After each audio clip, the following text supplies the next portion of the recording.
again. It's nice to see you again, Congress. I hope what we said yesterday was convincing. But if not, let's recap. In our first argument, we stated that many Indians were willing to move. But yesterday, our opponents corrected us and told us that only some were willing. Only some were recorded or documented that they were willing. But that is not an ideal resource. The leader of the tribes could have been the small group that enforced fighting back, and the people in the tribe could not speak up. Punishment or even death could follow if they spoke up and said that they would rather move than die. Maybe many Indians do want to move. Have you ever thought of that?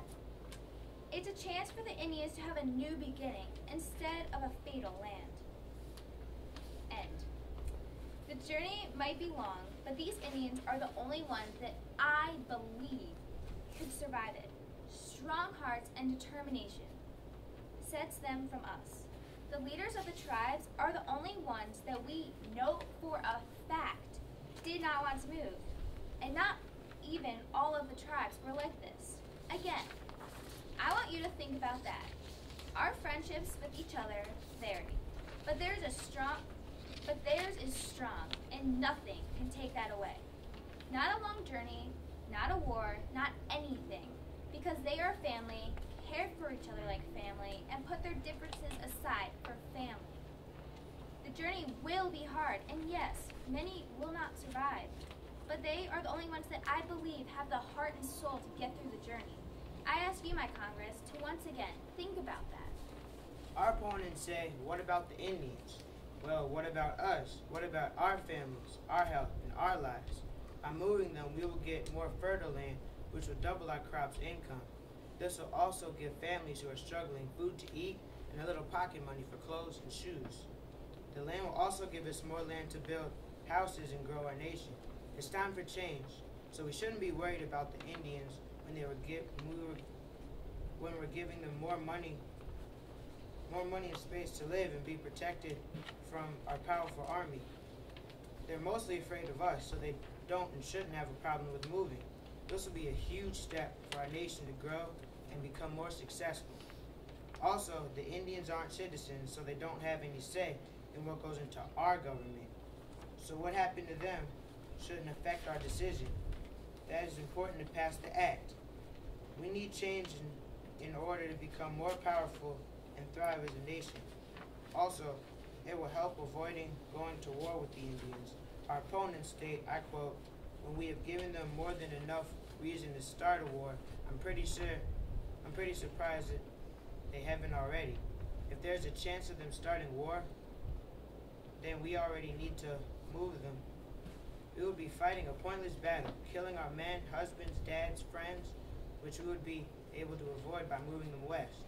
By keeping them here, we are giving them a chance to attack us at any moment and potentially starting many battles throughout the years to come. This could be stopped with this act. Our opponents also said, quote, honestly, do you really think by violently forcing them to move out of their homes and make them go on a harsh journey will make our problems go away? I think not. End quote. Just because we have some cruel men, stubborn people, does not mean that we all are. You also said, quote, I estimate that a decent amount of Native Americans will die during this journey, facing obstacles like harsh weather, disease, wild animals, hunger, thirst, and having to carry their young for days, end quote. First of all, they are used to the weather because if you haven't noticed, they don't have houses. They have a hut or a tent. And they haven't complained yet. Why would they start now? Disease will kill them here, if anything. The journey will keep them healthier, and the Indians like hunting. Wild animals and such, so if you say that, it also takes care of their hunger and thirst, because where there is an animal, there is water nearby. Having to carry their young is what everyone here with a child does every day. And with that willpower that I know they have, I know that they can deal with this. Also, how do you know that, quote, handicapped who have had a good life life until now are gonna lose it, end quote. Unless you know and for a fact that they have had a good life and that they're gonna lose it moving, then I really don't think that that's good evidence.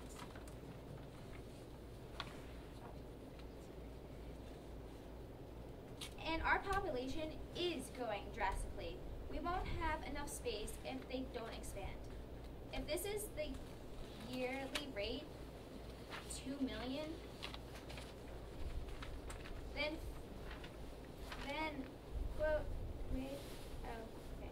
Then, quote, Indians wanted to appease the government in hopes of retaining some of their land, end quote, is if you were there or got the message from someone who does not take sides. How do you know that the website wasn't wrong? Our state legislator has to take away the white missionaries if we can grow.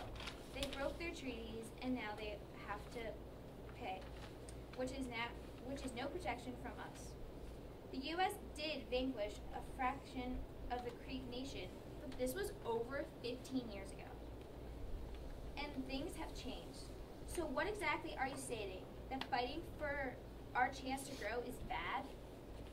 That wanting to be one of the strongest countries in the world is cruel? So, if so, then tell me this. You're an American, right? And if they still have land and you don't have a chance of an unfunctioning country, wouldn't you want them to move also? Just think. Our opponent stated, quote unquote, you're okay with them dying on the journey that you're forcing them to take. But we've already signed treaties that stated that they would be moving. So if they didn't want to take the journey, they should have took note on what they were agreeing to. So if anyone dies in result of this bill is passed, it will be their own fault because we practically spoiled this race that we formerly had no idea existed for too long. All respect to our opponents, though, because they seem to be making a point about talking about how the Indians feel. But for 1 minute, can we put all that aside and think about our future as a nation? Because at this time, their feelings are sadly an obstacle in the way of us completing our primary goal, the goal that we couldn't accomplish in England because of the Tower of George and the law and the goal that needs to be accomplished if we're planning on moving forward. So today, Congress, what we need you to do is think about what we've said over the past few days and hopefully pass the bill for a better America.